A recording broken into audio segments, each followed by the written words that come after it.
E pessoal, bom dia, bom dia. Bom dia, professor. Bom dia, professor.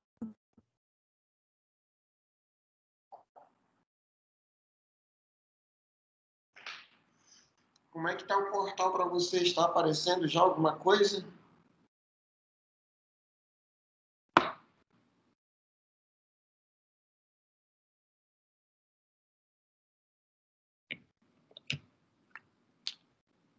Hein, pessoal? O portal está aparecendo, está abrindo normal para vocês?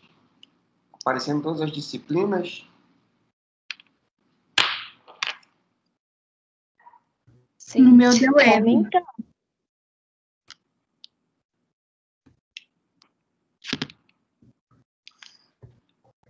Bom, para mim ainda não está aparecendo todas.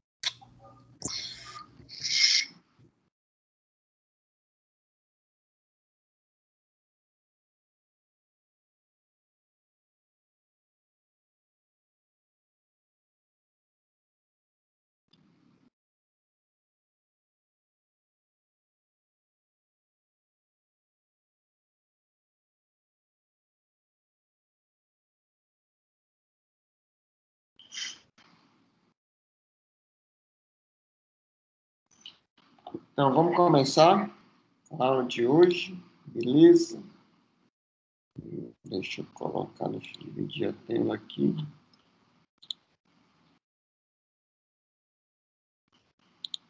Nós vamos começar com... Hoje nós vamos falar sobre doenças hematológicas, tá bom? Deixa eu ver qual foi o vídeo que eu separei aqui.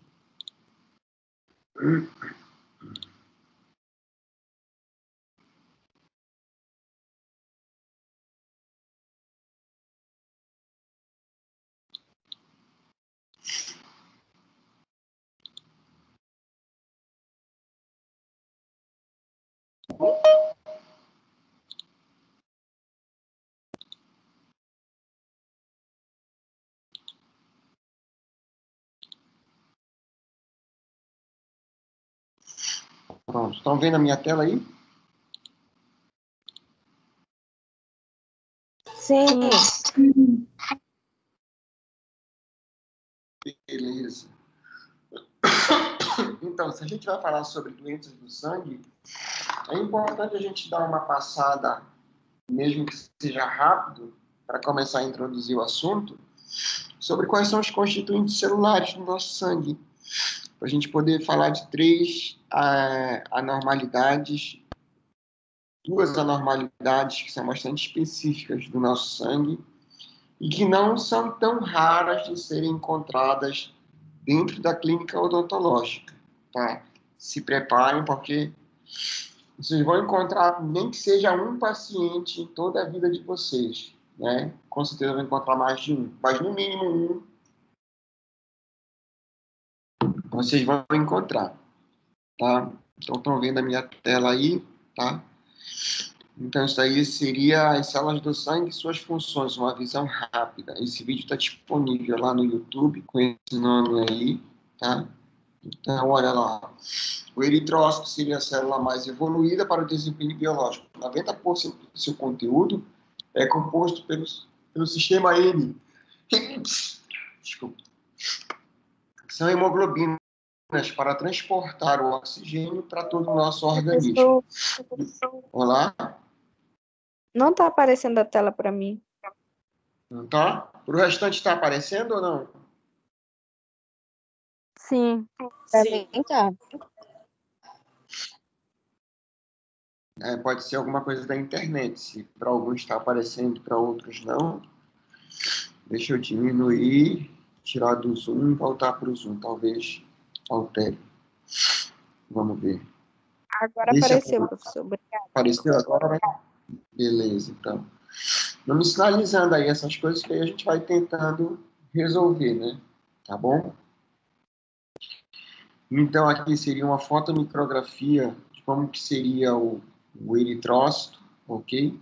A principal célula que transporta oxigênio dentro do nosso organismo, e o oxigênio, que é o combustível, um dos combustíveis para que haja a vida em todo o nosso organismo, tá? Ele não tem som mesmo, esse vídeo, é só esses slides assim. Então, depois a gente tem os neutrófilos, que são células imunológicas, ok? Especializadas em fagocitar e destruir bactérias. Aqui os neutrófilos, do lado esquerdo, pela microscopia óptica, tá? E neutrófilo fagocitando uma bactéria, tá? Aqui em vermelho seria o neutrófilo e em verde seria as bactérias. Então, aqui, ó, está ocorrendo a fagocitose.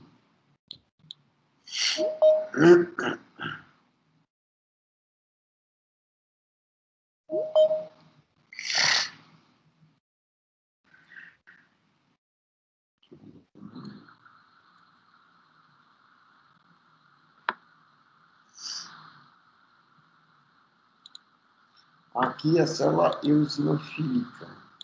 Só admitir o pessoal aqui.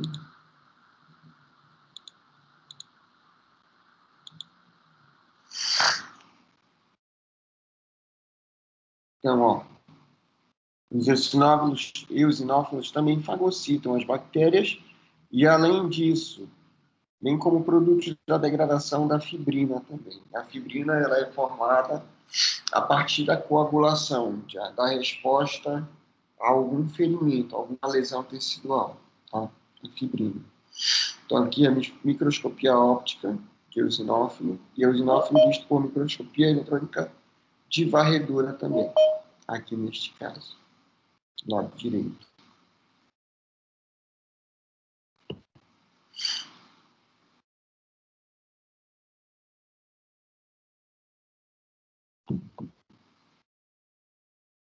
Basófilos são difíceis de serem vistos no sangue porque suas atividades estão mais restritas aos tecidos, onde essas células são conhecidas por mastócitos. A principal função dessas células é liberar histaminas, que seriam um potente vasodilatador. E em havendo a dilatação, obviamente, que maior quantidade de celulares vão chegar para resolver algum problema que esteja ocorrendo naquele tecido. Caramba.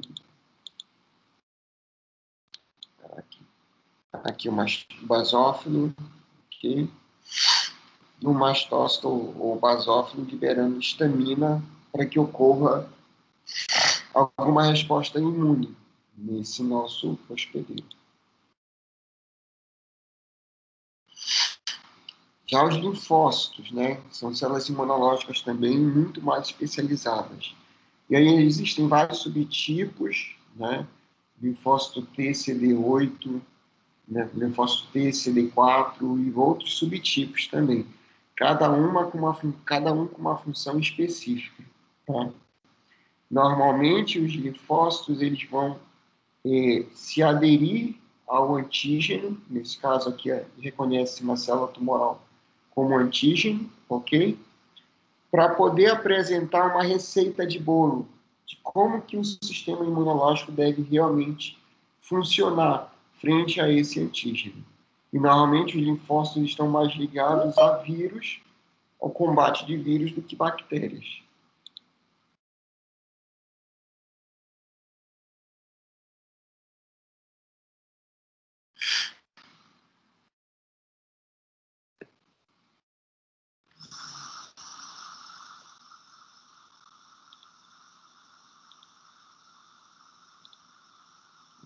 Aqui, os monócitos. Professor, Oi, pode falar. tem algumas pessoas esperando para serem aceitas. Ah, acabei de aceitar. Tá? Os monócitos, então, são células imunológicas com ações abrangentes, mas sua função de maior importância é atuar como células apresentadoras de antígenos aos linfócitos T. Foram isso que a gente já viu lá. Macrófagos fagocitando uma célula tumoral do lado direito.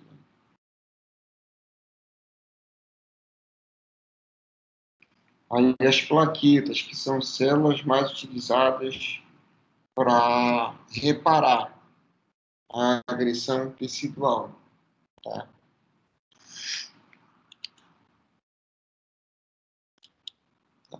Esse daqui já foi.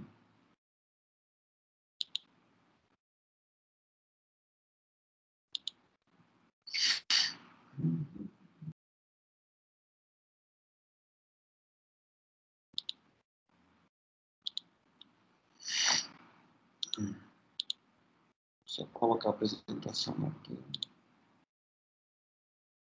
Pronto. Estão vendo a apresentação aí, pessoal?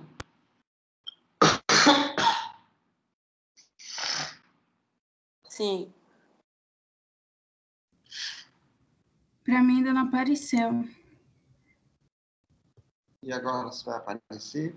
Mudei de slide, às vezes na mudança de slide começa a aparecer.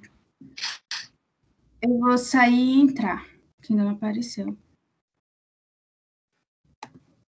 Para mim também não está aparecendo nada. Não. Para mim também não, professor. Para alguém está aparecendo? Aqui parece, né? Tá sim, professor. Doença. Também tá.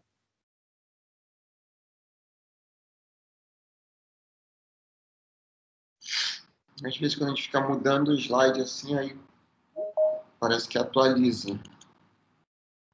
Que alguém está pedindo para entrar.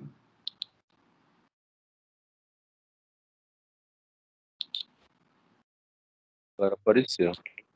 Agora apareceu? Para mim apareceu. Apareceu.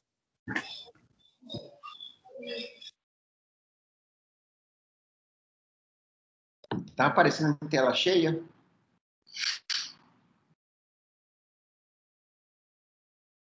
Não. Tá sim.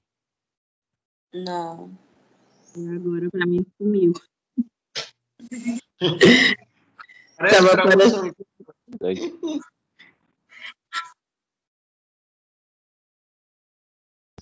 Eu acho que é distribuído, cada um vê um pouquinho. Não dá para chegar em todo mundo.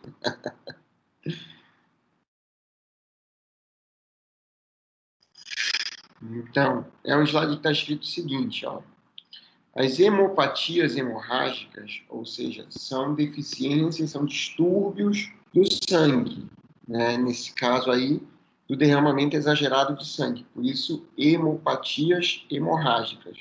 Então, são distúrbios em alguns desses constituintes aí que vão afetar, então, o nosso proceder cirúrgico, principalmente. Se não for o procedimento cirúrgico, vai ficar tudo bem.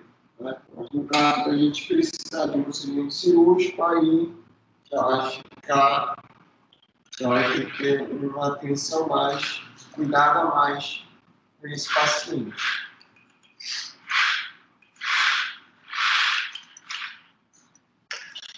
Então, são um grupo de enfermidades cujo quadro clínico é constituído por sangramento espontâneo. Bom, se for sangramento espontâneo, já é algo muito mais perigoso. Tá? Ou incompatível com a extensão do traumatismo que causou. Mas não só isso, não só incompatível com a extensão do traumatismo que causou, mas a gente tem um traumatismo em determinado tecido e a gente espera que esse traumatismo, pelo que a gente considera normal em todo ser humano, a gente espera que esse traumatismo ele seja logo resolvido por toda a cascata de coagulação e os componentes celulares que estão envolvidos na cicatrização desse tecido. E se isso não ocorre, já indica, então, que existe uma hemopatia hemorrágica nesse paciente, tanto que pode ser congênita e quanto que pode ser adquirida. né? Nesse caso, em sendo adquirida, ela pode ser tanto transitória, por um momento em que a pessoa está passando, ou pode ser adquirida a longo prazo para sempre, se quase como uma genética, né? E aí a genética ela vai ser de longo prazo, ela não tem cura, ela tem controle realmente, tá? Então a gente tem que ter sempre no nosso radar, quando o paciente senta na cadeira odontológica, esse tipo de preocupação. Quando a gente vai lidar com cirurgia, então nesses pacientes a gente tem sempre que pensar, opa, será que esse paciente está em condições, o organismo desse paciente está em condições de se recuperar realmente, de reparar a injúria que eu vou causar nesse tecido decorrente da extração dentária? Então, essa é uma preocupação nossa, porque se a gente não tiver essa preocupação, obviamente que esse paciente ele pode vir a sofrer um quadro de hemorragia, né, derramamento de sangue, e de repente pode vir a óbito se ele não tiver assistência.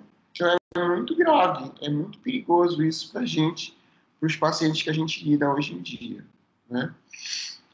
E a gente vai começar a falar muito também de pacientes que precisam, pacientes de necessidades especiais, que requerem o uso de medicamentos especiais para determinadas patologias ou para determinadas síndromes também.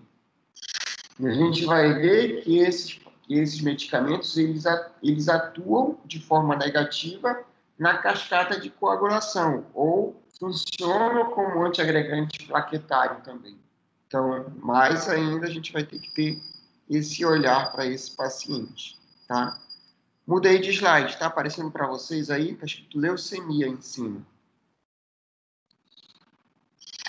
Não. Vamos ver agora. Não. Ainda não. Não, ainda não mudou? Quando sair do modo da apresentação, acho que parece quando sair do modo da apresentação que ela parece que melhora. Agora sim. Agora foi. Vou entrar em tela cheia agora, tá?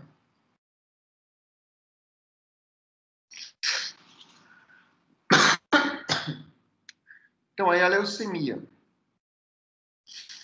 Assim, eu não sei se vocês percebem isso, mas de um tempo para cá, a gente subdividindo esse tempo para trás e para frente, era bastante incomum a gente encontrar pessoas com esse tipo de doença, com esse tipo de desenvolvimento.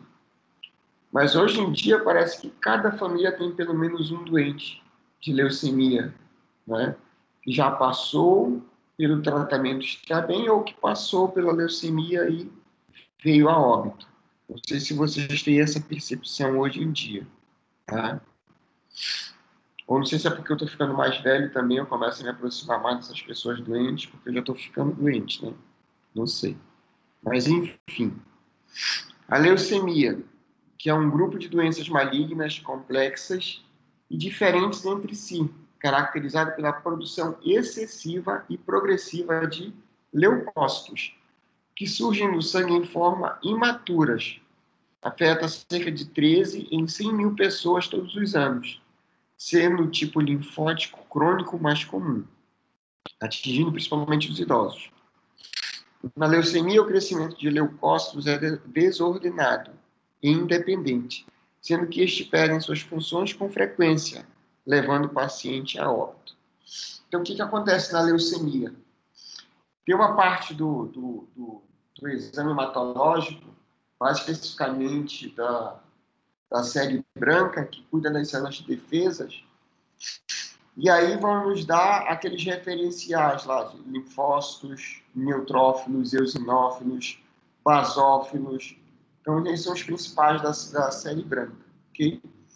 Sendo que esses tipos, como a gente viu lá naquele slide anterior, aquele videozinho lá do YouTube, eles estão em condições de proceder à defesa do organismo quando eles estão maduros. Então, eles são liberados na corrente sanguínea, deveriam ser liberados na corrente sanguínea, maduros, para poder exercer todo o seu potencial de ação e defesa do nosso organismo.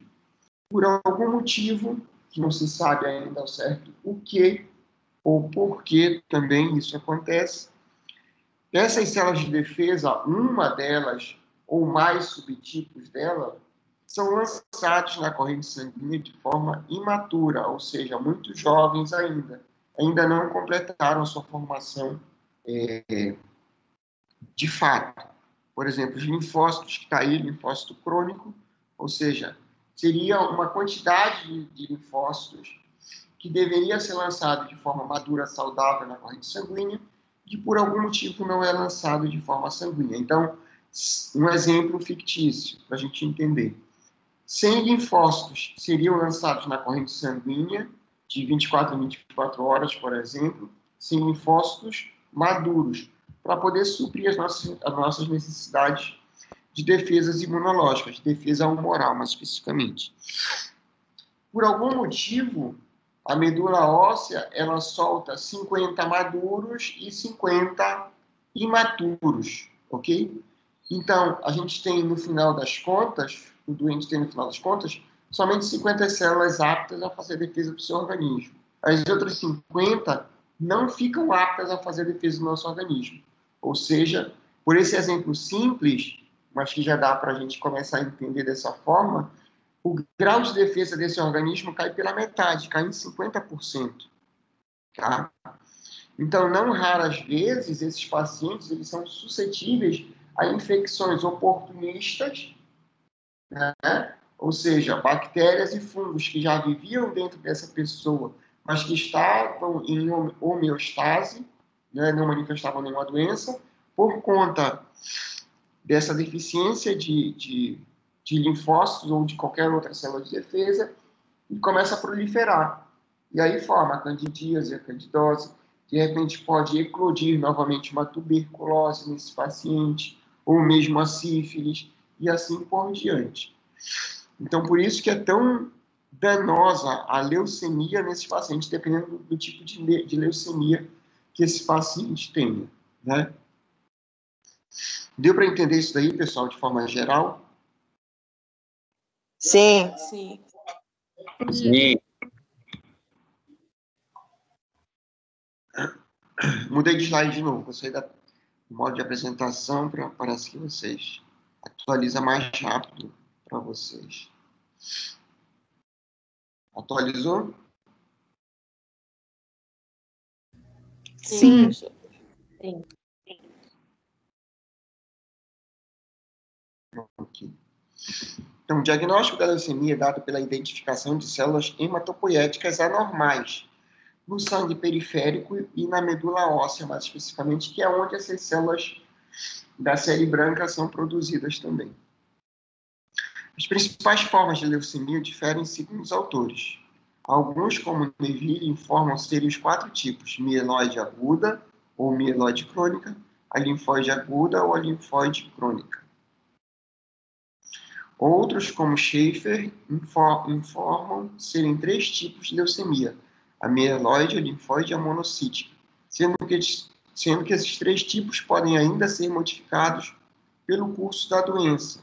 Podem ser tanto aguda como subaguda ou crônica. Os termos mieloide, monocítica e linfóide determinam os tipos celulares envolvidos, né?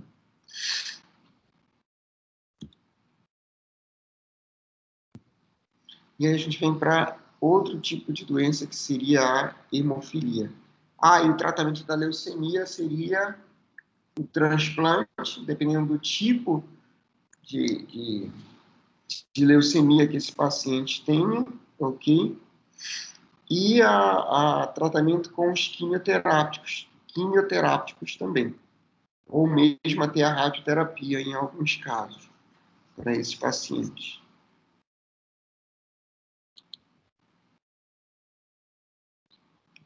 Eu tirei da tela, vou só voltar para outra vídeo.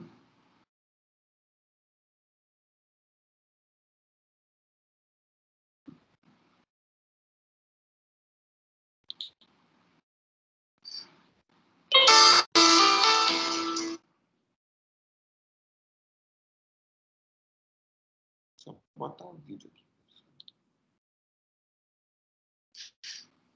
Estão vendo a tela do vídeo? Sim. Sim.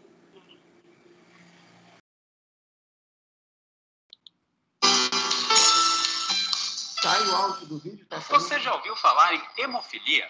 É uma doença que acontece por uma Tá saindo o áudio do vídeo? Sim. Você já ouviu falar em hemofilia? É uma doença que acontece por uma deficiência na coagulação do sangue, o que em alguns pacientes pode até causar sangramentos espontâneos dentro do corpo. Vamos entender melhor como o problema acontece.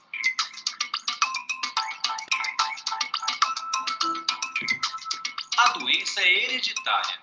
Pessoas com hemofilia têm maior facilidade de sangrar, principalmente nas articulações, como o cotovelo, os joelhos e os tornozelos. O organismo delas produz uma menor quantidade de fatores de coagulação. Então, ó, do lado esquerdo a gente tem o organismo normal. Vou aumentar a tela, eu acho que fica melhor para visualizar. O organismo normal, o que vai acontecer com o organismo normal do lado esquerdo? E o organismo com hemofilia do lado direito. Logo aqui a gente já vê o quê? Uma diferença dos constituintes celulares. Do lado esquerdo, do lado normal, a quantidade de constituintes, ok? E do lado direito, olha a quantidade de constituintes celulares, né? Nesse caso aqui, essas células aqui que parecem uma pipoca. Observem aí. Que são proteínas responsáveis por interromper o sangramento. Pequenos traumas ou pancadas podem desencadear. Então, nessa animação dá para a gente perceber, ó, as células que vão lá obliterar a saída de sangue estão presentes no organismo normal, como estão menos presentes no organismo com hemofilia, a gente tem um derramamento de sangue mais prolongado. Não é? Hemorragia. O hemofílico tem plaquetas normais, mas tem falta dessas proteínas. Então, eu vou ter o trauma e ele vai começar a sangrar depois de 3 a 4 horas, quando eu ativo essas proteínas. Ele vai demorar um pouquinho para sangrar e vai ter um sangramento por muito mais tempo. Mas há casos graves em que as hemorragias podem acontecer espontaneamente. Simples atividades. Então, olha que ela falou de 3 a 4 horas depois do trauma, que era quando deveriam ser ativados fatores internos, umas proteínas para poder haver a coagulação do sangue, né? Isso não acontece nesses pacientes hemofílicos. Dia a dia podem favorecer o problema. Se você tiver uma hemofilia grave, principalmente, nós podemos ter sangramentos com pequenas atividades. Até o fato de dormir em cima do braço, ou então fazer um pequeno esforço a mais, andar um pouco mais, pode causar esses sangramentos. Os sintomas dos sangramentos nos músculos e nas juntas são dor, inchaço, parada do movimento e cor roxa no local atingido. Para confirmar o diagnóstico da doença. Então, mesmo durante a nossa anamnese, durante o exame clínico desse paciente, a gente pode perguntar como quem não quer nada. Quando você se bate, você fica roxa onde você se bate? E depois uma outra pergunta que pode ser feita, que ajuda bastante a gente. Aonde fica roxo quando você se bate? Demora mais ou menos quantos dias para sarar, para assumir essa roxidão, né? Dependendo do tamanho disso daí, o normal seria em torno de uma semana. Mas se a pessoa diz que em mais de uma semana ainda fica o roxo, opa, é para desconfiar de algum distúrbio hematológico nesse paciente. É preciso ficar atento a algumas situações. Muitas vezes não se tem o diagnóstico ainda da criança, ela vai para alguma cirurgia ou vai para uma extração dentária e tem um sangramento acima do normal. Isso é uma indicação para se investigar essa criança. A respeito disso daí é muito interessante, porque eu quase passo por essa situação com um paciente, né? Foi o paciente criança, apareceu o paciente criança para vir extrair o dente, era um dente descido, mas era um dente descido que estava sendo extraído fora antes do prazo dele, por conta da cárie dentária. Né?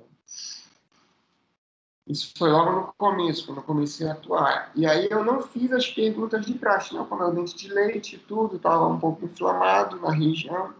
Eu fui fazer a extração. Né? Quando eu fui remover os pontos desse paciente, porque era mesmo sendo dente de leite, eu vi que estava profundo, né? E aí eu quis por bem suturar. Como ficou bastante grandinha, a região eu suturei bem, suturei mais do que o X. Eu dei outros pontos por cima. Mas eu não sabia até então do quadro desse paciente. Quando eu fui remover os pontos, eu comentei com a mãe dele. Eu disse, tá bem legal, tá cicatrizado direitinho, foi uma boa coagulação, não teve derramamento de sangue. E aí a mãe dele disse, ainda bem, doutor, porque toda a nossa família tem hemofilia. Sempre tem alguém hemofílico na família. E ele, a gente ainda não sabe se ele é hemofílico. E aí, olha a minha situação, né? Eu não fiz as perguntas, deveria ter feito, esse foi um erro, tá? E depois se constatou que essa criança era hemofílica também. Mas, graças a Deus, foi tudo bem durante a coagulação dele. Talvez pelo fato de eu ter dado os pontos a mais, que eu não daria em outras situações normais, então isso me safou provavelmente, né? E, claro, Deus lá em cima que olhou pela gente. A gente não pode somente ficar esperando por Deus, pelo acaso, né? A gente tem que fazer essas perguntas para todo e qualquer tipo de paciente. Tem que lembrar de fazer isso daí, tá? Se não for perguntado diretamente, você tem hemofilia, tem alguém na família que tem hemofilia, lembre de perguntar sobre a cicatrização desse paciente. Como que é, normalmente, a cicatrização desses pacientes, tá bom? Né? Nos pacientes que já possuem o diagnóstico de hemofilia, nós fazemos a chamada profilaxia, ou seja, nós damos o fator antes e após o procedimento. Isso torna o indivíduo com um nível de fator praticamente normal e ele consegue fazer o procedimento normalmente. Ou seja, se é identificado um paciente que tem hemofilia, a gente tem que, por obrigação, de fazer o contato com o médico desse paciente. E aí a gente já falou sobre essa questão de comunicação com o médico desse paciente, com uma cartinha explicando todo o procedimento cirúrgico, odontológico que vai ser feito nesse paciente, a medicação que vai ser utilizada nesse paciente e pedindo, então, os maiores cuidados que a gente vai precisar ter com esse paciente. Se ele vai ter que tomar um fator de coagulação a mais, e aí o médico vai instituir qual que é esse fator de coagulação, aonde que ele vai tomar, como que ele vai tomar isso daí, ou se não precisa. Mas a gente tem que fazer essa comunicação com o médico desse paciente, tá? Hospitais credenciados pelo Ministério da Saúde oferecem tratamento de graça a pessoas com hemofilia. Uma das medidas é a reposição do fator de coagulação que falta no sangue do paciente. O fator, ele é sintético, pode ser do plasma humano. Esse fator de coagulação aí nada mais do que são aquelas proteínas que falou lá.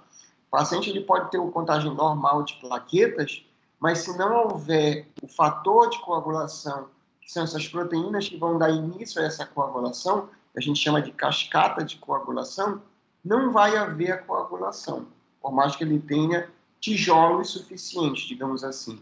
As plaquetas seriam os tijolos para a construção do trombo, ok? E o cimento, que seria a parte química, seriam essas proteínas, esses fatores de coagulação. Tanto podem ser intrínsecos quanto extrínsecos.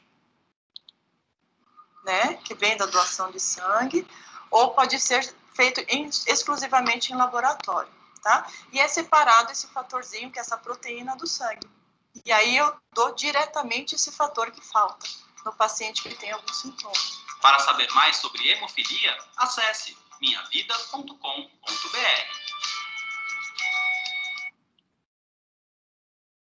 Deu para entender esse videozinho aí, pessoal?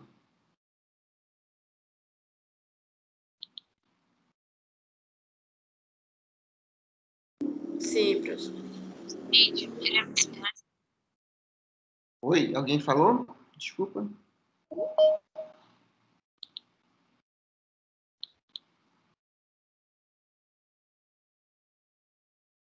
Já mudei de vídeo. Tá aparecendo esse novo vídeo para vocês?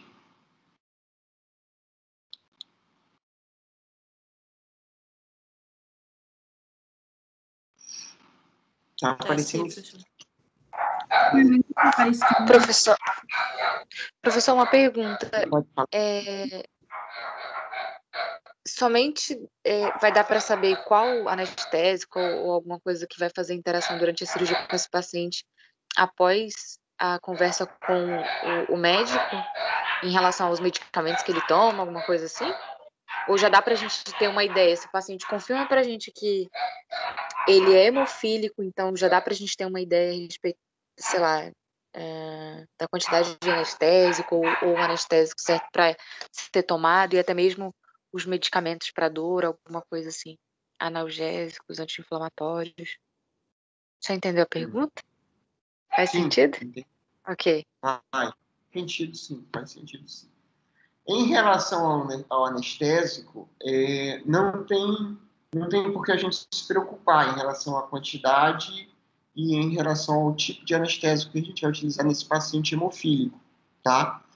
Porque ele vai agir de forma local nesse paciente. O paciente que é hemofílico, ele não vai ter essa influência do anestésico para piorar ou para melhorar essa hemofilia dele, tá? Então, esse é o primeiro ponto. Você pode escolher qualquer anestésico como se fosse um paciente normal, tá?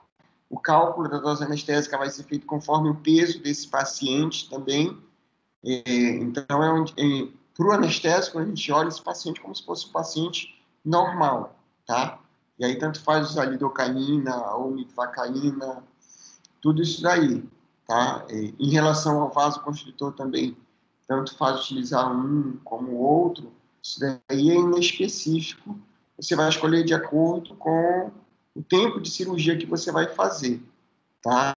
Então, esse seria o primeiro ponto. O outro ponto que a gente tem seria o pós-operatório, digamos assim, o analgésico e o anti-inflamatório para esse paciente, né?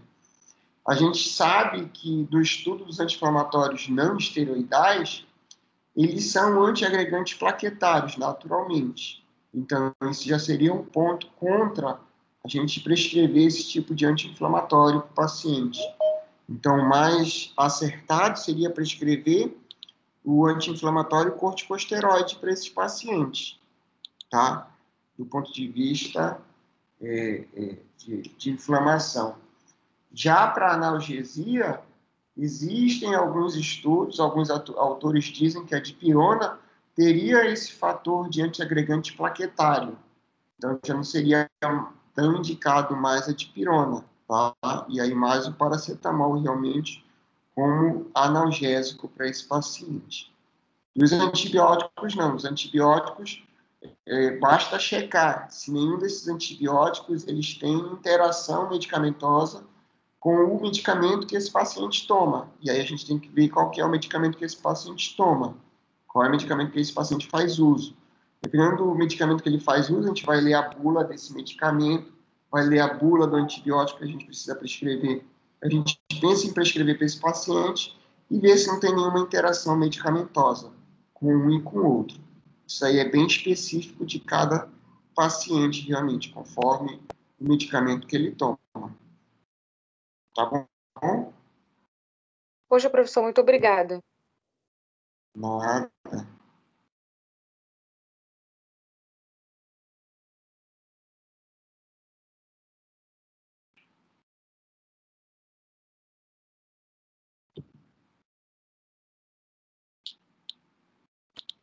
Bioquímica do sangue, explicando como ocorre a cascata da coagulação sanguínea, mas, primeiramente, devemos saber um pouquinho sobre o sangue. Isso aí está falando da cascata de coagulação sanguínea, tá? Só para a gente ter uma visão geral de como que é isso daí. Vou aumentar aqui. O sangue é um líquido complexo que constitui o principal sistema de transporte no organismo, onde todas as funções do corpo dependem da sua circulação. Basicamente, é composto por plasma, sua parte líquida, onde ficam os glóbulos vermelhos, brancos e plaquetas. Os glóbulos vermelhos, conhecidos como hemácias ou eritrócitos, são produzidos pela óssea e são ricos em hemoglobina, proteína que transporta oxigênio. Os glóbulos brancos, chamados de leucócitos, são as células de defesa do organismo, e as plaquetas são fragmentos do citoplasma da medula óssea, o megacariócito, e sua principal. Mais alguém aqui?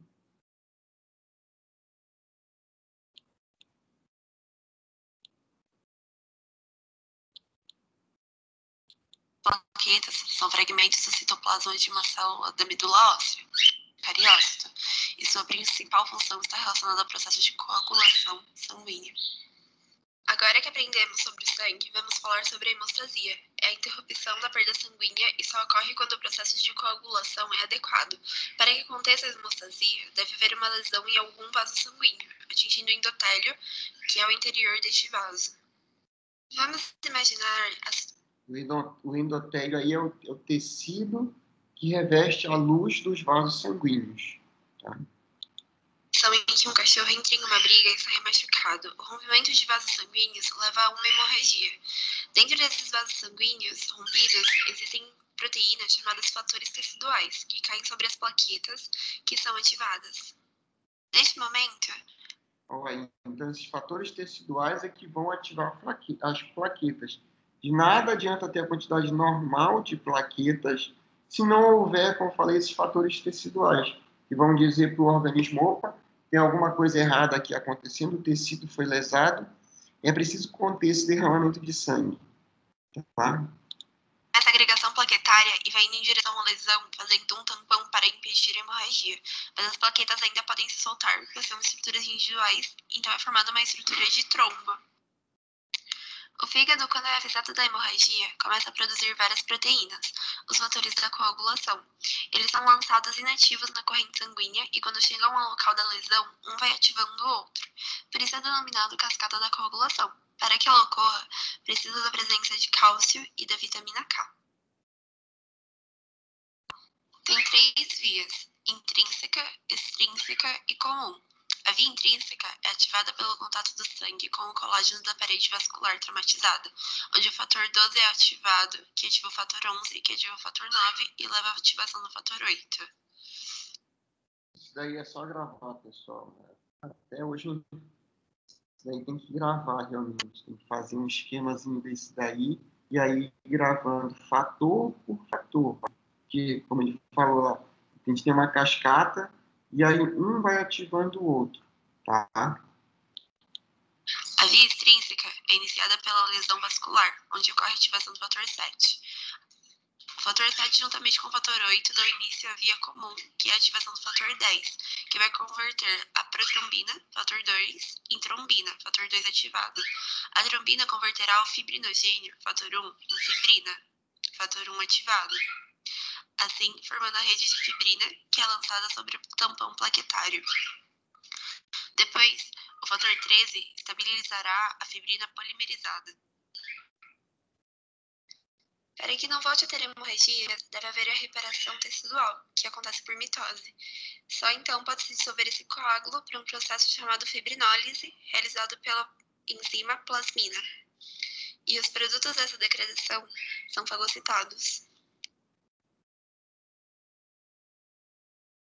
É bem bacana esse vídeo, que ele resume bem toda essa situação de cascata de coagulação e o que vai ocorrer nesse paciente, tá? Tem uma outra animação bem legal aqui que eu achei.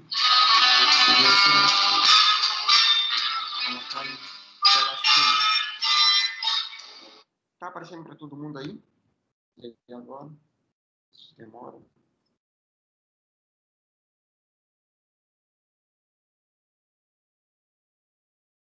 Professor, aqui aparece, só que durante a reprodução do vídeo eu só ouço o áudio ficar cortando. O áudio que está cortando, é? Não, a imagem fica cortando. Ah, sim.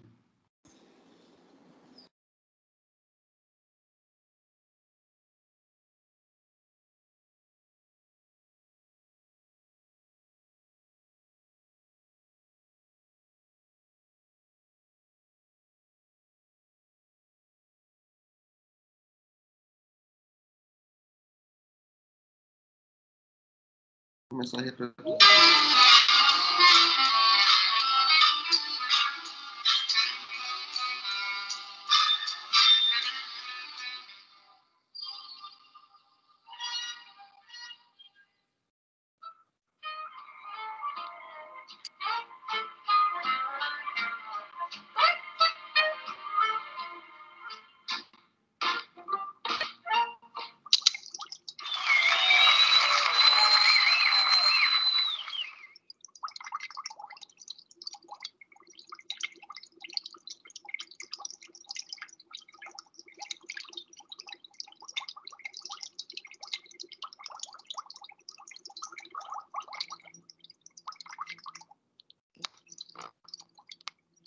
seria esse grandão, seria o fibrinogênio.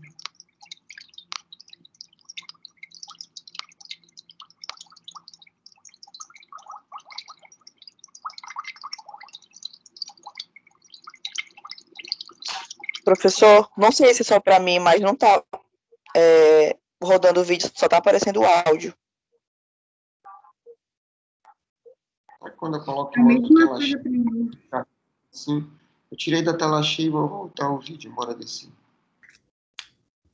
Já aparece agora. Apareceu? Sim. Vou voltar a rodar o vídeo, tá? Voltei do começo para ver direitinho, tá? Isso aqui é uma animação falando, mostrando a mesma coisa daquele outro lá, tá? Da coagulação. Vou até tirar esse somzinho no chão. Não dá pra falar nada. Tá dando para aparecer? Tá rodando agora aí o vídeo? Tá. Agora tá, professor. Ok. Então, ó, ele vem com uma legenda no começo mostrando o quê? As hemácias, os eritrócitos em vermelho aqui, depois os leucócitos, tá? O que seriam esses daqui? Várias células brancas de defesa do nosso organismo, tá? As plaquetas, os macrófagos, que também fazem parte das células de defesa, eosinófilo, plasmina, fibrinogênio e os fatores intrínsecos, extrínsecos e aquela via comum de coagulação, tá? Então, seriam as 3 proteínas.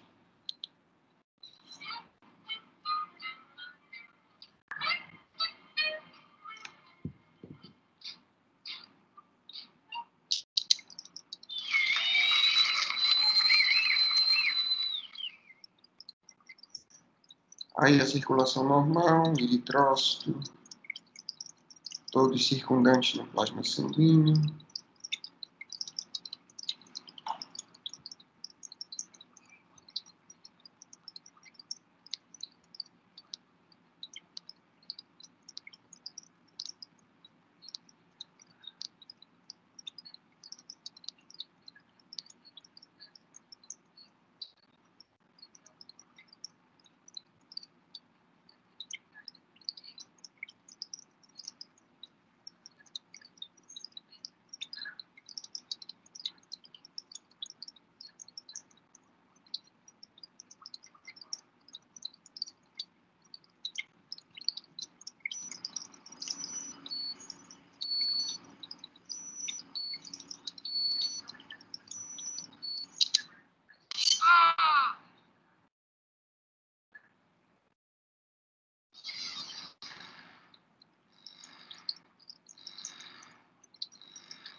Aí a lesão vascular.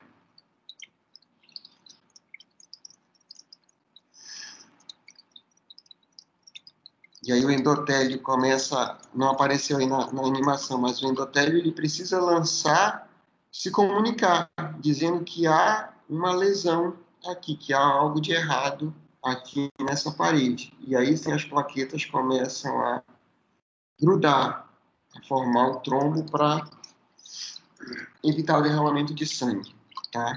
E aí começa a agregação plaquetária. Tem o fibrinogênio para formar rio de fibrina.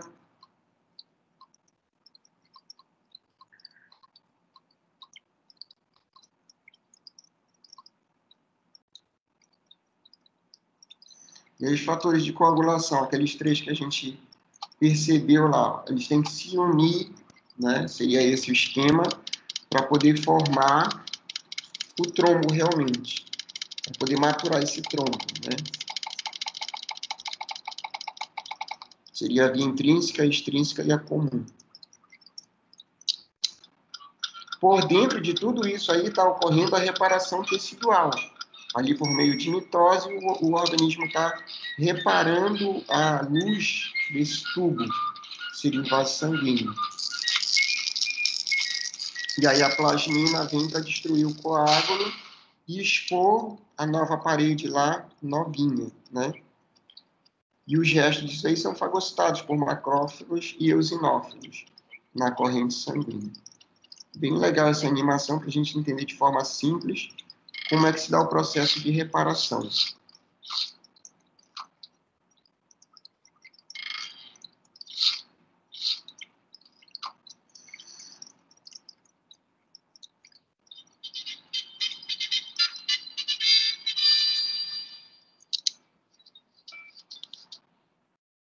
Beleza? Deu para entender isso daí, pessoal? Deu, professor. Sim. Agora, quando vocês forem atender o paciente de vocês, que ele fala, eu tenho hemofilia, aí já vem direto esse esqueminha aí, né, esse desenhinho na cabeça de vocês, para vocês pensarem nisso daí, redobrarem a sua atenção. Coloquei no slide agora que está escrito hemofilia, está aparecendo aí para a maioria? Acho que não vai aparecer para todo mundo. Está, professor. Sim.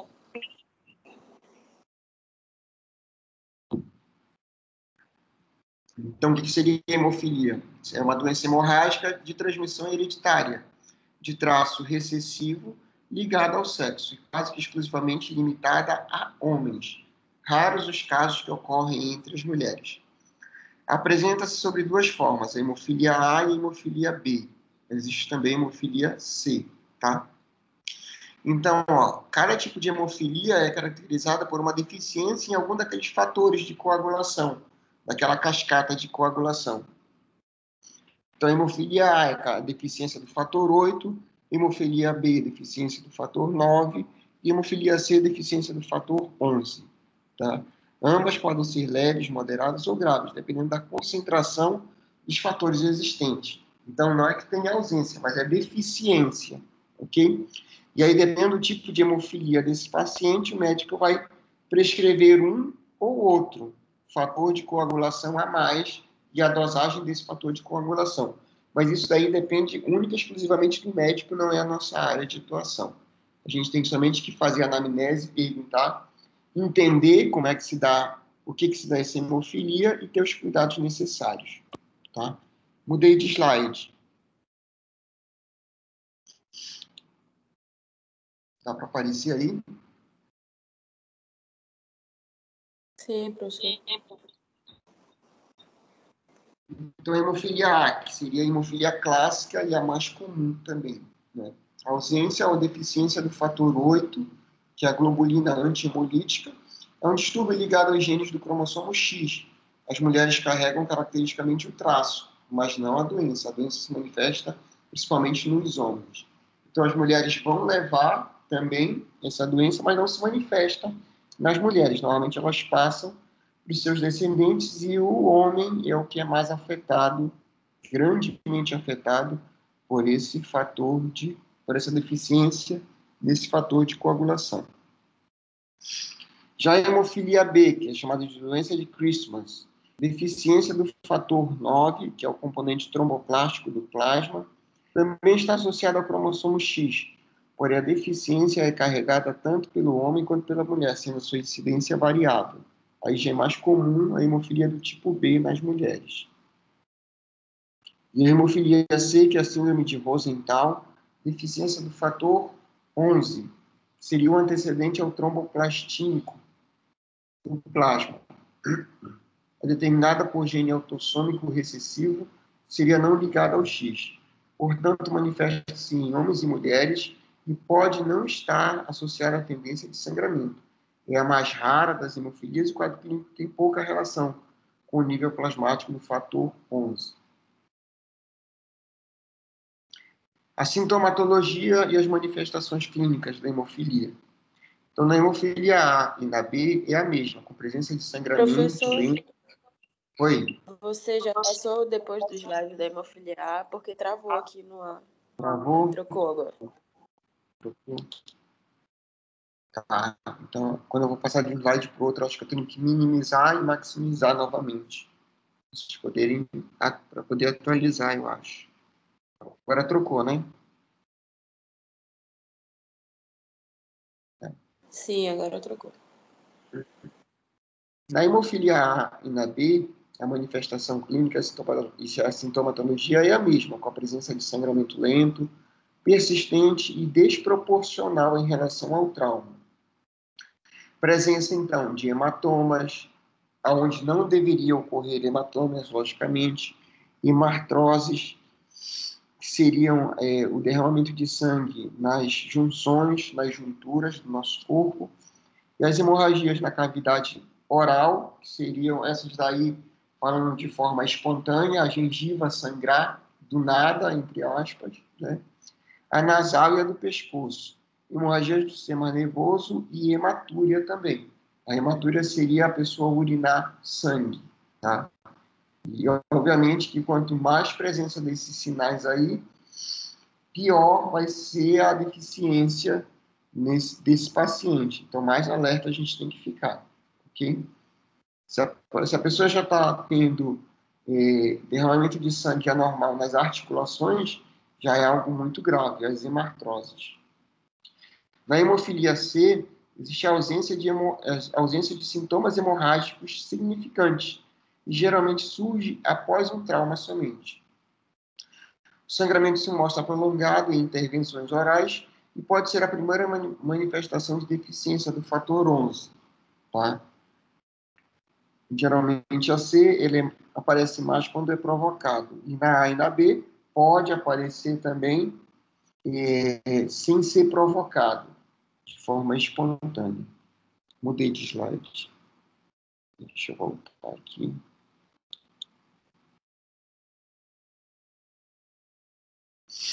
Então, olha essas situações aqui. Dá para aparecer aí na tela de vocês? Mudei o slide. Tem duas fotos. Sim, tá aparecendo.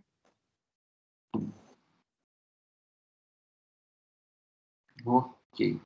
Então, ó, do lado esquerdo superior, a gente tem uma perna aí. Estão vendo essa área roxa, né, que se estende lá da coxa, vai por essa porção posterior da perna até lá o tornozelo do paciente? Isso tudo aí é um hematoma, tá? E um hematoma pode ter sido provocado por nada, realmente, tá? Por nada. Então, esse paciente é um paciente altamente perigoso para a gente fazer qualquer procedimento cirúrgico nele, tá?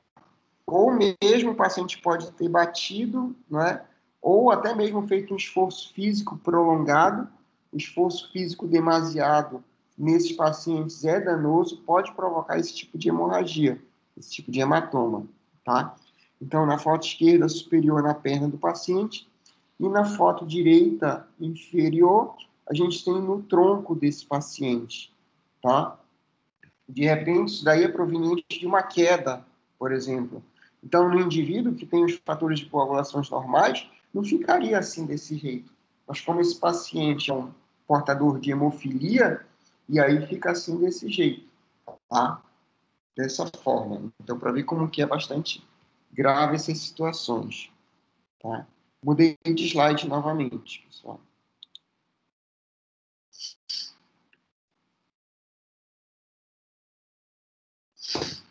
Está escrito lá em cima hemofilia, tá? Então, hemofilia não tem cura. E a base do seu tratamento é a infusão do concentrado do fator que é deficiente nesse paciente, que pode ser, como a gente já viu lá na reportagem, tanto de origem plasmática ou recombinante. Seria o artificial, proveniente de engenharia genética. Artificial entre aspas, né? O tratamento, injeção do fator que falta nesse paciente, dependendo se for hemofilia A, B ou C, 2 a 3 vezes por semana.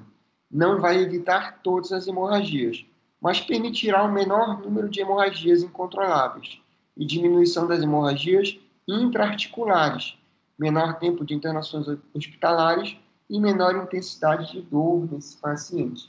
Fora que vai proporcionar reparação tecidual, porque é preciso que haja inflamação, é preciso que seja formado trombo, para que as células daquela região consigam realmente sofrer mitose e reparar aquela região, tá? Senão não vai haver nunca a reparação. Então, falando ainda da hemofilia, no nosso caso.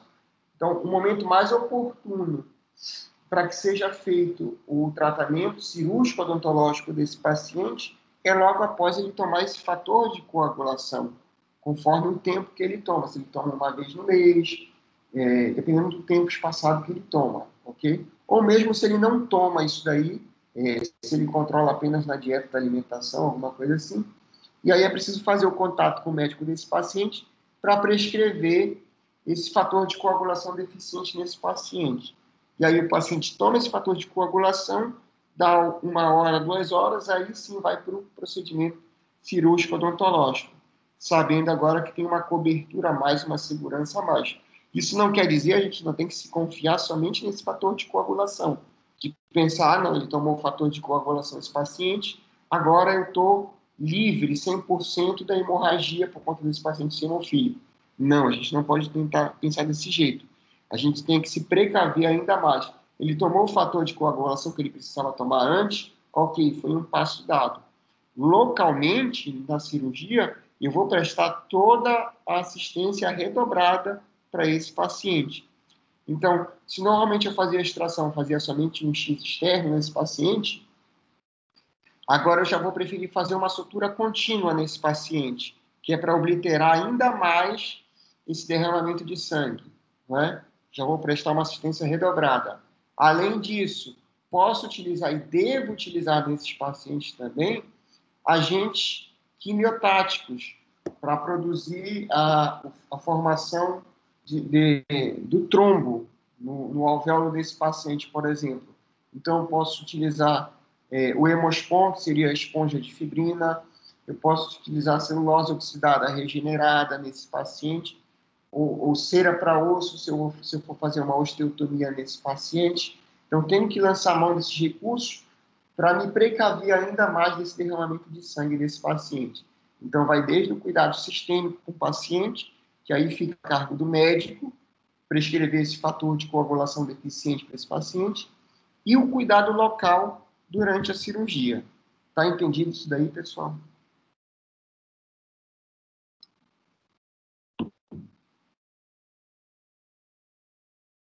Sim? Tá entendido? Sim, professor. Sim. Ok, mudei o slide agora, tá em anemia. Tá? Então, na anemia, tá aparecendo para todo mundo aí? Sim, professor. Beleza. Então, o que seria isso daí? Todo mundo já ouviu falar? É o estado em que o número de hemácias, o teor de hemoglobina e ou o volume de glóbulos vermelhos do sangue se encontra abaixo do normal. Ora, se ele se encontra abaixo do normal, eu tenho menos oxigênio para os tecidos. E em tendo menos oxigênio para os tecidos, eu tenho uma atividade diminuída nesses tecidos. Tá?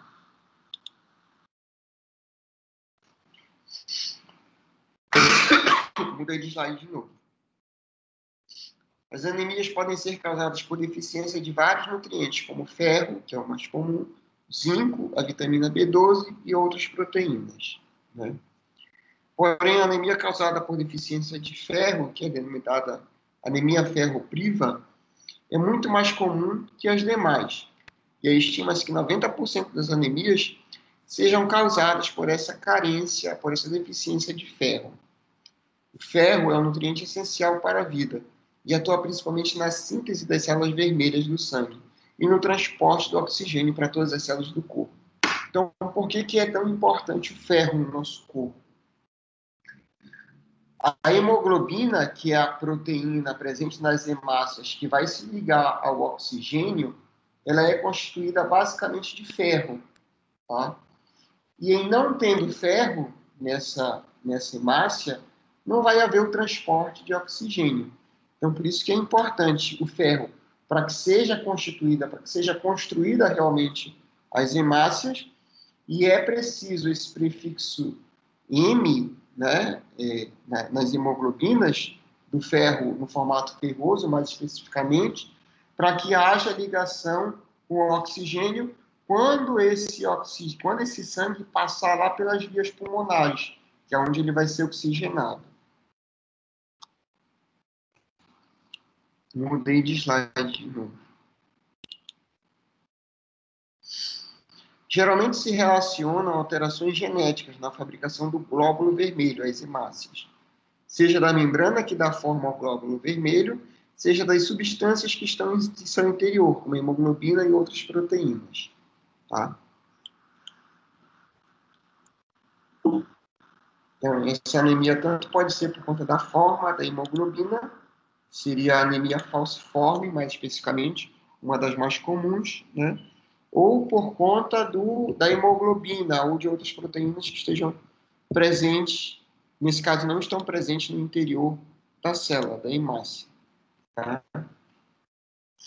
Mudei de slide, tá? Agora anemias adquiridas. Tá? As anemias adquiridas podem acontecer por carência de nutrientes, por alterações na medula óssea ou ainda por outra doença, que leve à anemia por outros mecanismos. A própria leucemia, ela vai induzir a uma anemia, como a gente já viu lá na frente. Tá? Assim, nos quadros de carência de vitaminas, podemos citar a falta de ferro e a falta de vitamina B12. Nas doenças da medula óssea, podemos citar as leucemias e a síndrome mielodisplasica. Já nas doenças que levam à anemia por outros mecanismos, citamos as doenças reumatológicas e infecto-contagiosas, a insuficiência renal crônica e as alterações da tireoide. Sendo que essas anemias adquiridas, então, elas são reversíveis. Uma vez localizado o problema principal, o problema primário dessa anemia, e resolvido esse problema primário, o indivíduo ele volta a ter a produção normal e a quantitativo normal e a morfologia normal também dessas células. Tá? Se for ferro e vitamina B12, menos mal e mais fácil de ser sanado, porque é só suplementar a alimentação desse paciente, ok? Mas se for outro tipo de doença, como a leucemia, ou algum outro tipo de síndrome ou doença reumatológica, aí tem que ter um tratamento de longo curso, se tiver tratamento, que no caso das doenças reumatológicas, às vezes é crônico e a pessoa vai conviver com isso para o resto da vida.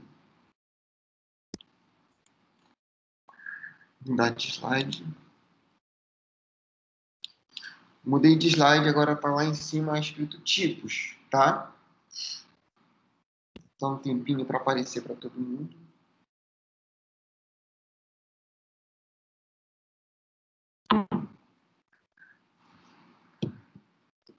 Anemia ferropriva.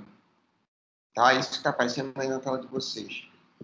É o tipo de anemia decorrente da deficiência de ferro dentro do organismo, levando à diminuição da produção, tamanho e teor de hemoglobina dentro dos glóbulos vermelhos, das hemácias. O ferro é essencial para a produção dos glóbulos vermelhos e seus níveis baixos no sangue comprometem toda a cascata de produção das hemácias. Eu não sei se vocês, dentro da família de vocês, ou a mãe, ou isso daí é mais a coisa dos antigos, dos avós e tudo, colocavam um prego dentro do feijão, né? Para cozinhar com prego. Né? Então, inconscientemente, eles tinham essa noção, porque o prego iria soltar o ferro no feijão e aí você iria ficar mais bem nutrido, né? Iria combater a anemia. Nem sei se isso é mito ou se é verdade, porque naturalmente o feijão ele já é rico em ferro, então talvez não seja nem o prego que efetuasse essa reposição de ferro, mas sim a quantidade de feijão que a vovozinha empurrava lá no seu netinho ou no seu filho para comer. Mudei de slide agora. Tá? A anemia por deficiência de vitamina B12 agora. Dá um tempinho para aparecer para todo mundo.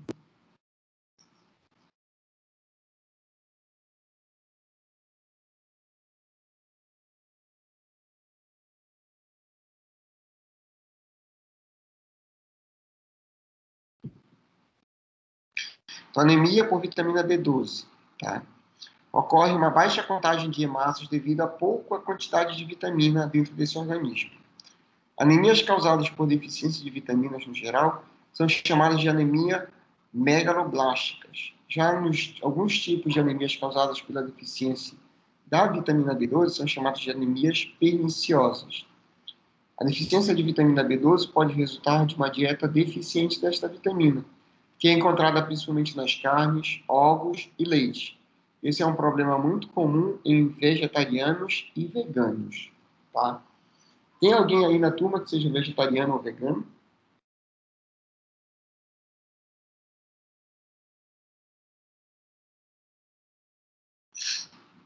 Não? Ninguém?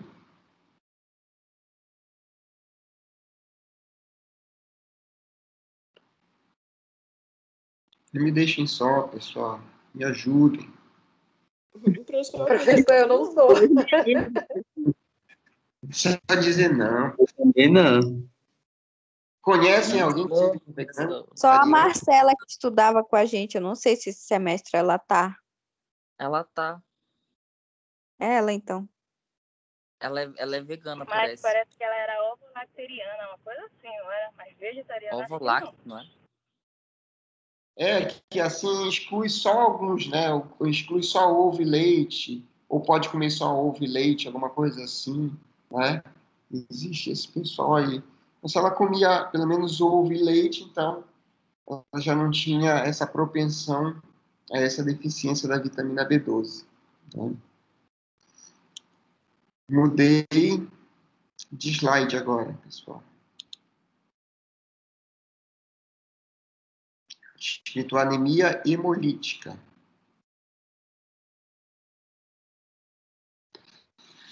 Então, ó, em pessoas saudáveis, os glóbulos vermelhos duram por cerca de 120 dias antes de serem descartados no organismo.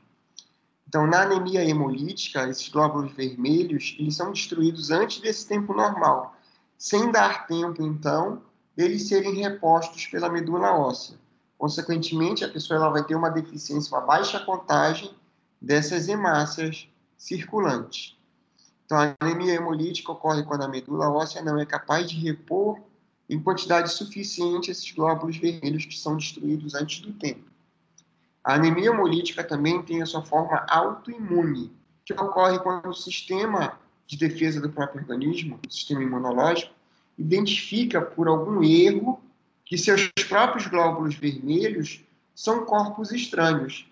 Então, eles desenvolvem anticorpos específicos para atacar as hemácias do próprio paciente.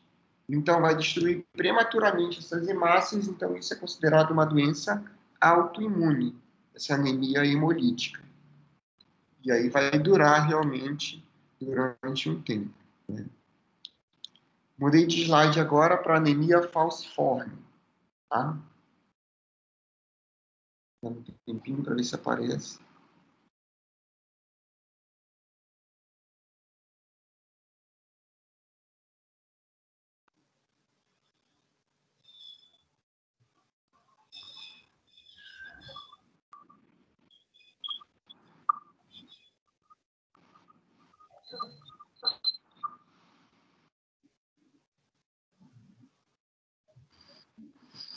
Então, é uma doença hereditária caracterizada pela alteração desses glóbulos vermelhos do sangue, tornando-se parecidos com uma foice. Né?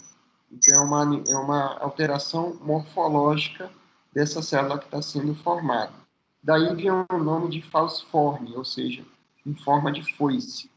Essas células têm a sua membrana alterada e rompem-se facilmente, causando então a anemia, né?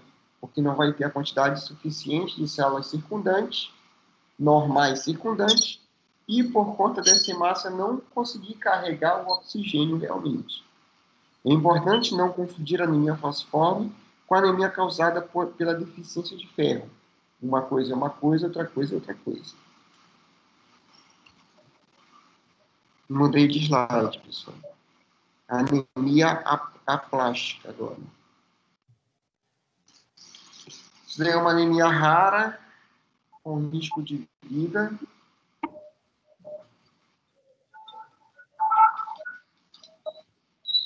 Para esse paciente, tá? Ocorre quando seu corpo não produz uma quantidade suficiente de glóbulos vermelhos. As causas da anemia plástica incluem infecções, doenças autoimunes, exposição a produtos químicos e tóxicos. A doença pode se manifestar de diferentes formas e intensidade nesse paciente. Tá?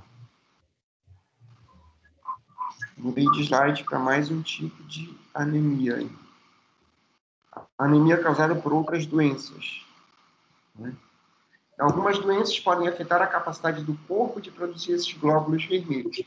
Por exemplo, alguns pacientes com doença renal desenvolvem anemia porque os rins não estão fazendo o suficiente para sinalizar à medula óssea que ela deveria fazer novos ou mais glóbulos vermelhos. A quimioterapia utilizada para tratar vários tipos de câncer também prejudica a capacidade do corpo de fazer novos glóbulos vermelhos, podendo causar, então, essa deficiência quantitativa de glóbulos vermelhos. Esse paciente.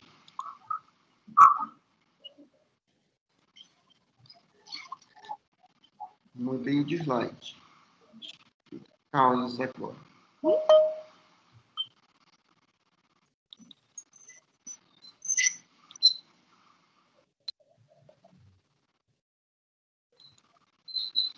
A anemia ocorre quando o sangue não possui sangue vermelho suficiente, ou seja, glóbulos vermelhos suficientes.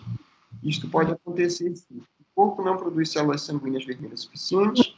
O sangramento faz com que você perca os glóbulos vermelhos mais rapidamente do que eles podem ser substituídos. Isso daqui seria contas hemorrágicas, a própria hemofilia, ok? E seu corpo destrói os glóbulos vermelhos antes do tempo também. Alguns fatores de risco. Uma dieta que não possui as vitaminas e as proteínas corretas, né? Distúrbios intestinais, a menstruação diminui a quantidade de glóbulos vermelhos, obviamente, a gravidez e as condições crônicas de saúde. Sintomas da anemia desse paciente. Então, ele vai, não necessariamente tudo isso, mas alguns desses sinais e sintomas ele pode relatar. Então, o principal seria a apatia, né? Seria isso daqui é mais comum a gente observar em crianças, porque normalmente a criança é agitada, então, de repente, ela tem um cansaço, quer ficar só deitada, quer ficar só sentada. Isso daqui seria a apatia, ou mesmo a sonolência exagerada, tá? Então, a fadiga generalizada, a falta de apetite, que seria uma anorexia desse paciente, a palidez, que pode ser observada na pele e principalmente nas mucosas, e aí a gente tem predileção por essa parte interna do olho e nas gengivas desse paciente, tá? Menor disposição para o trabalho ou para exercícios físicos, ou mesmo para o convívio social. Dificuldades de aprendizagem nas crianças, falta de ar, tonturas.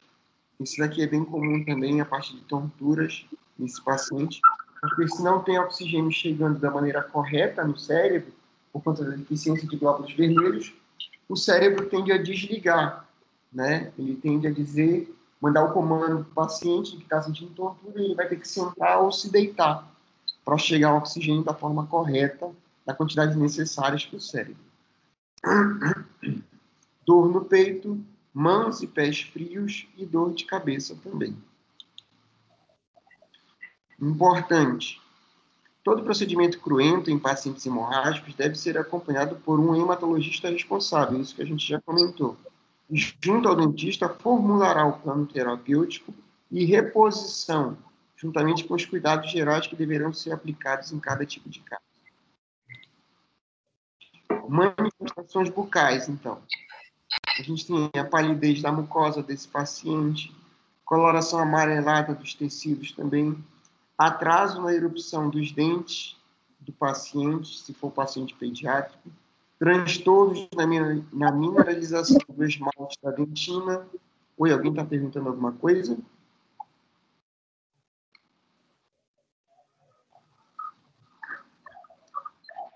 A gente tem, então, esse transtorno na mineralização, se a gente não tem o grupamento M, se a gente não tem oxigênio, a gente não tem como essas células que vão formar o esmalte e a dentina trabalharem da forma correta, com 100% da sua produtividade. E em não trabalhando com 100% da sua produtividade, a gente vai ter a mineralização hipossuficiente do esmalte e da dentina nesse paciente.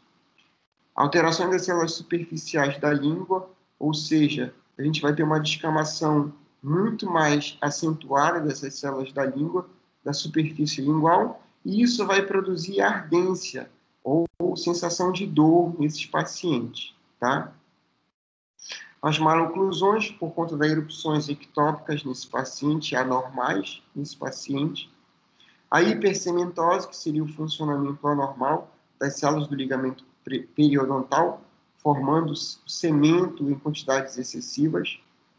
O grau de periodontite incomum nessas crianças, porque o periodonto desses pacientes, principalmente nas crianças, mas isso ocorre nos adultos também, não tem a defesa adequada. E em não tendo a defesa adequada no periodonto desse paciente, dentro do suco gengival, fica mais suscetível às doenças periodontais. Tá? Necrose pulpar assintomática, isso seria uma deficiência grave, que levaria à necrose pulpar assintomática desse paciente, ok? A suscetibilidade a infecções e úlceras, obviamente. Aumento da papila interdental e da gengiva marginal, muito por conta do quê? Das infecções desse periodonto.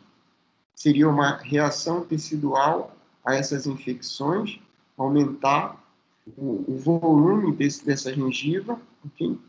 As petequias seriam pequenos pontos hemorrágicos do tamanho de cabeça de alfinete, seriam essas petequias, e com aparecimento espontâneo na gengiva desse paciente, e as ulcerações de mucosa do palato e assoalho oral e da língua, como eu já falei. Por quê? A descamação ela não segue o ritmo normal e ela não tem a reposição normal de tecido. E em não tendo a reposição normal de tecido, é mais propenso esse paciente a formar úlceras dentro da boca. Então, no palato, no assoalho oral da língua, especialmente se esse paciente faz uso de algum tipo de prótese também. Tá? Como todo o sistema imunológico ele vai estar deficiente, a candidíase é uma das infecções oportunistas que podem ocorrer nesse paciente. Aqui eu vou aumentar o slide para a gente poder ver a foto melhor, ok? Então, na primeira imagem superior esquerda, a gente está vendo a gengiva lá com um aspecto que não está normal. A gente sabe o que é normal, que essa gengiva seria o quê? Uma coloração rosa pálida, né? Seria uma gengiva normal, rosa pálida.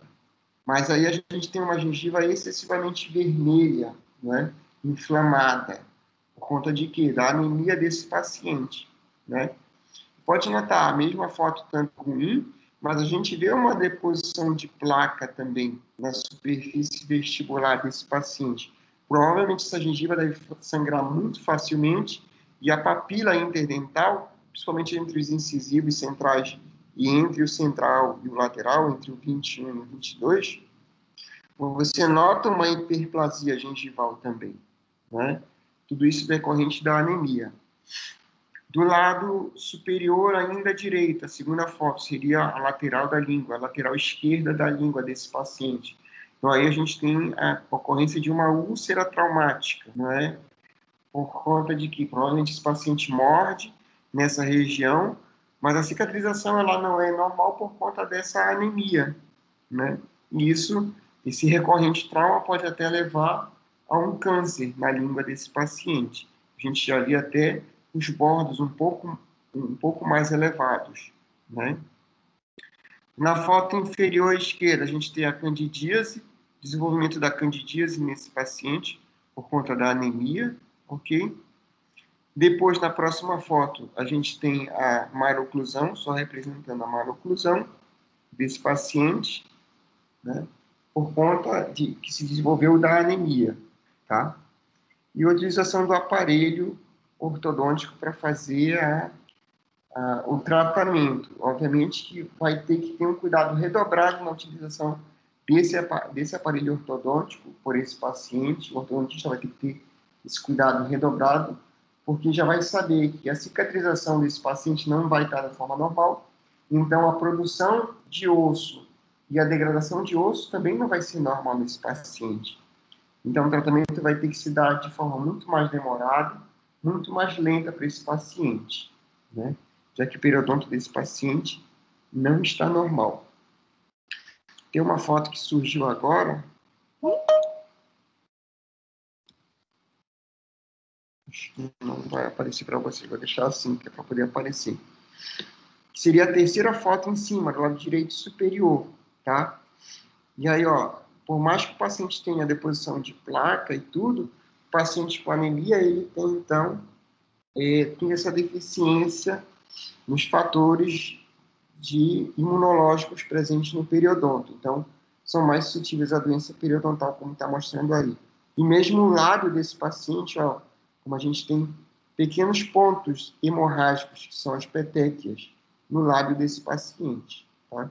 Então, isso daqui já sugere não uma simples doença periodontal, mas uma doença periodontal decorrente da anemia que esse paciente tem.